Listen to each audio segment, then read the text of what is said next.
Hello guys, स्वागत है आपका कंटेंट मॉन्स्टर्स के एक और एपिसोड में। आज के इस एपिसोड में हम रिव्यू कर रहे हैं फील्स लाइक इश्क। मैंने तुमसे कोई बात छुपाई नहीं। क्या fine, I did it for the money in the beginning, but then I did it for you.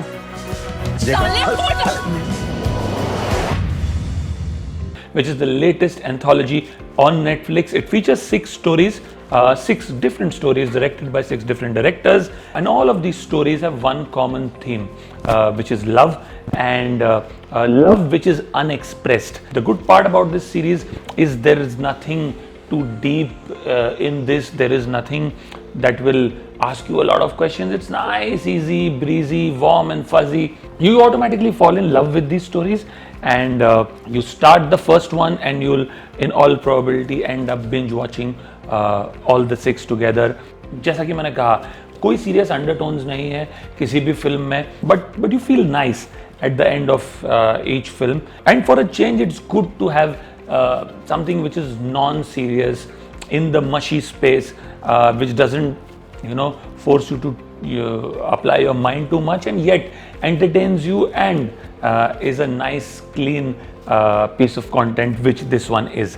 Now the first story, Save the Date, features Radhika, Madan and Amol Parashar. Now Radhika Madan plays this sprightly vodka guzzling influencer who's right there in Goa for her best friend's wedding, and Amol Parashar plays the wedding planner for that wedding. Now her best friend develops cold feet right on the day of the wedding and she runs away from the venue. मेरी ना 2 best friends की शादी जिसमें से एक गायब है. We have to find her.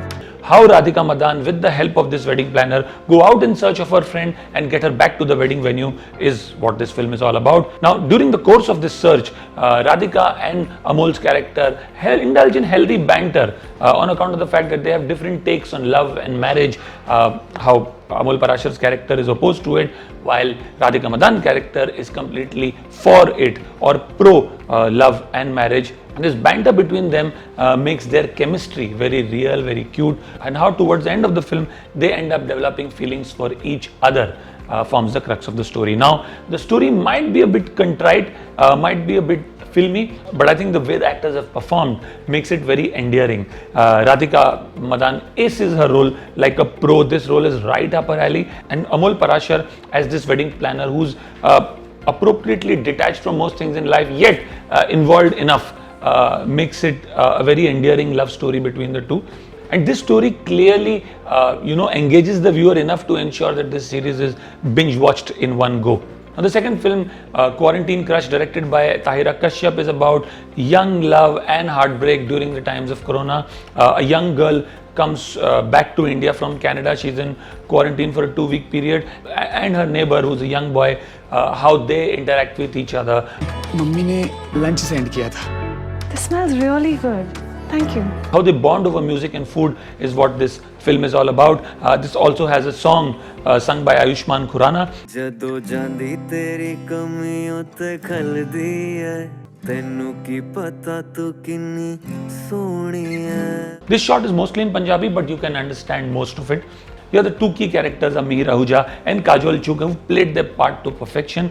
Again, like I said, it's a warm fuzzy story which keeps you hooked throughout and you are left wanting for more. And like I said, you continue watching the rest of the stories because each one is so endearing, so warm that you want to see more of such stuff. The third film, Star Host, features Rohit, Saraf and Simran, Jehani. It's about a young boy who's put up his parents' bungalow in Mahabaleshwar on an Airbnb kind of site so that he can invite some guests over and make some money to fund his dream trip to the Northern Lights in Finland. How Simran Jehani, who's supposed to come with a boyfriend, ends up coming for a stay to this bungalow alone because she's broken up with her boyfriend, and what transpires between these two, how they end up falling in love with each other during this short 2-day vacation of hers forms the crux of the story. Water activities at Tapula Lake. मुझे aquaphobia है. Sunset Point. Listen, I'm more of a beach person. I hate heights. Now again, you might feel that you've seen this kind of a rom-com in any other Bollywood film, but it's the 2 lead characters who are so endearing, so sincere, so honest that makes this film so likable. And both Rohit Saraf and Simran Jehani have done a wonderful job, and I think The setting of the film in Mahabaleshwar is beautiful. It's shot very well, and this film actually makes you believe in falling in love. Again, very easy and leaves you wanting for more. And if a shot in an anthology can do that, I think it's done its job. The fourth film, She Loves Me, Not, directed by Danish Aslam, features Saba, Azad and Sanjeeta Bhattacharya. It's about two girls working in an advertising agency and they both fall for each other, in which one of them, which is Sanjeeta Bhattacharya, is not able to express her love for Saba Azad, though she's quite attracted to her. In fact, she's not even come out of the closet. In a way, fears, revealing the fact that she is queer, and how they work together, how they bond together, and how they end up falling in love with each other and also confessing to each other forms the crux of the story. मुस्कान मेरी जान झूठ और fashion दोनों तेरे बस की बात नहीं है. Again, a very sensitive topic handled so beautifully by Danish that at no point does their attraction for each other seem odd or seem inappropriate.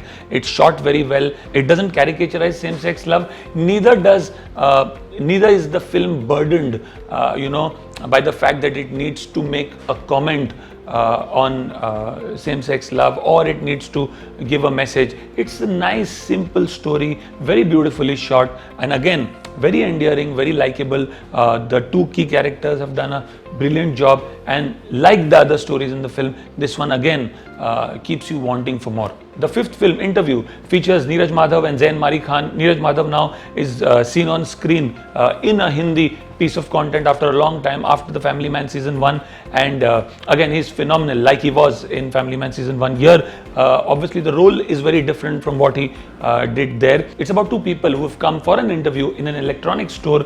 There's just one position left and either of the two will get selected. How the girl played by Zayn Khan helps this boy from Kerala who's not so comfortable in Hindi to go ahead in the interview, perform with confidence and get the job, despite the fact that she might end up losing it if he gets it, is what forms the crux of the story. Yeah, OTG oven, LED, LCD, everything like Jaisurya Kunja Kab open for me. This is the only film possibly in all the 6 films where the two protagonists come from a much weaker background financially, the kind of struggles they have to go through, and the backstory of the girl. How the small period of time during which they interact with each other creates this strong bond between them is what the film is about. Again, it's about unexpressed love between two people who've just met for such a short period of time, leaving the audience with the possibilities that exist if this film were to be carried forward. Again, if a short can do that to you, it's a job well done. I would say this is possibly the best film among the 6 films that are part of this anthology, and I think the lead cast has again done a phenomenal job. And the last film of the series, Ishq Mastana, features Skand, Thakur and Tanya Maniktala. Now, Tanya Maniktala was last seen in A Suitable Boy.